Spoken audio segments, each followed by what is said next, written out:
اللهم صل وسلم وبارك على سيدنا محمد وعلى أهله وأصحابه أجمعين. هنعمل النهاردة الغريبة بكل سهولة في البيت ومقاديرها اقتصادية. معايا في المقادير 600 جرام سمنة سقعانة، 300 جرام سكر بودر طحناه في البيت ونخلاه، كيلو من الدقيق. ودي مقاديرنا 3 مكونات فقط: الدقيق والسكر والسمنة. في العجان هنزل بالسمنة، والسمنة بتخرج من التلاجة قبل ما تشتغلي بدقيقة عشان تكون لينة معاكي. وهنزل عليها بالسكر البودر اللي طحناه في البيت ونخلاه طبعا، وهخلط المكونات دي كلها مع بعض لحد الخليط بتاعي ما يبقى عامل زي الكريمة بالظبط.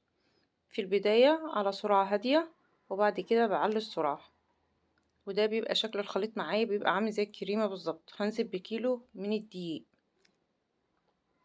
وهشغل عليه العجان على سرعة هادية. الدقيق يختفي بس، مش بعجن كتير.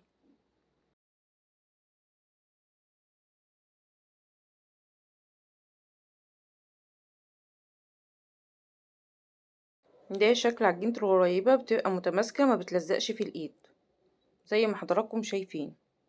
ومعايا البلبلة بتاعت الغريبة حطيتها في الكيس، دي بتسهل عليكي ان انتي تخلصي لو انت عاملة كمية كبيرة. وفي صينية مش مدهونة اي مادة دهنية، وهنزل بالغريبة. سهلة وبسيطة وبتنجز معايا في الوقت.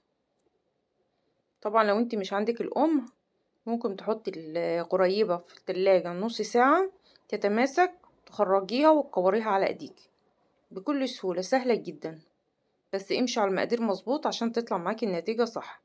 مش هتفرش معاكي في الفرن، وما تحطيش سكر زيادة لان السكر بيخلي الغريبة تفرش في الفرن، ولو شققت منك بيبقى دقيق كتير.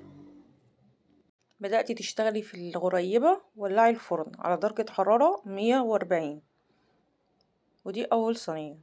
تاني صينية هعملها بنفس الطريقة، بس هزينها من فوق بمكسرات. طبعا التزيين ده على حسب الرغبة، اللي انت عايزة تحطيه من فوق حطيه، عايزة تستكفي بيها كده بس سيبيها.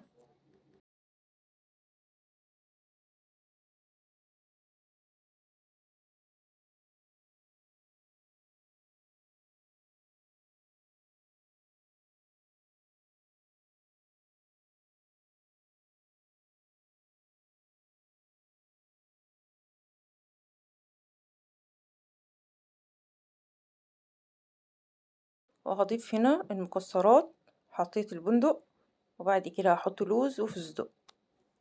ولو انت استكفتي بيها كده برضو بتطلع طعمها جميل جدا.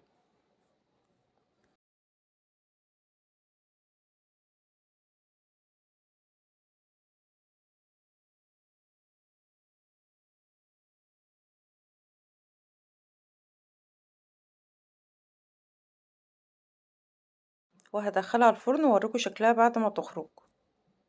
ودي الكمية اللي انا عملتها، ما شاء الله ماسكة نفسها. وطبعا ما تحركهاش من مكانها لحد ما تنشف لمدة ساعة، وبعد كده تحركيها من الصينية عشان ما تبصمش معاكي. شايفين الجمال؟ اللهم بارك، ما شاء الله طعمها جميل جدا. امشي على المقادير بالظبط وهتطلع معاكي 10 على 10.